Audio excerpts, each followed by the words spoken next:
अस्सलाम वालेकुम दोस्तों, मैं हूं मोहम्मद आसिम और आप देख रहे हैं हमारा चैनल होम किचन।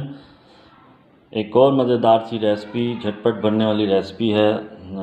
अमूमन तौर पर ये फ्राइज़ के जो होती है उसके साथ पेश की जाती है रेस्टोरेंट में, तो अलग से भी ये लोग पसंद करते हैं। असल सैलड के साथ जो होती है ये सर्व होती है।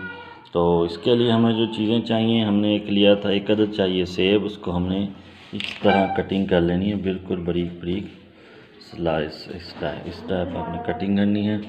उसके अलावा बंद गोभी चाहिए, उसको भी बारीक बारीक काट लेना है। नमक चाहिए, काली मिर्च चाहिए और फ्रेश क्रीम चाहिए।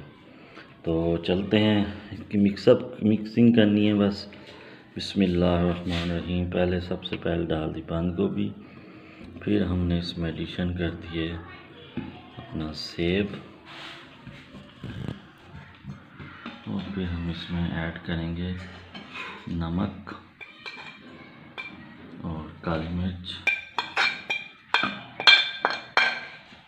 और ऐड कर देंगे इसमें क्रीम।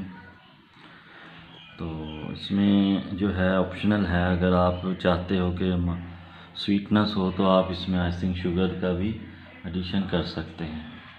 अमूमन क्योंकि ये फ्राइज़ के साथ जो है तो पेश की जाती है, इसलिए लोग जो है इसको ज़्यादा थोड़ी साल्टी हो तो इसको पसंद करते हैं। ये देखें, ये हमारा कोसला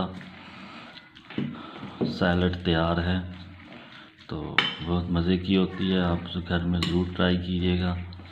तो अगर आप थोड़ी सी ज़्यादा अगर क्रीमी चाहते हैं तो इसमें थोड़ी सी और क्रीम ऐड कर सकते हैं। हमने इसमें जो है तकरीबन 1 चम्मच क्रीम ऐड की थी। एक दरमियाने साइज़ का हमारे पास सेब था, और थोड़ी सी बंद गोभी ली है, 1 कप तकरीबन।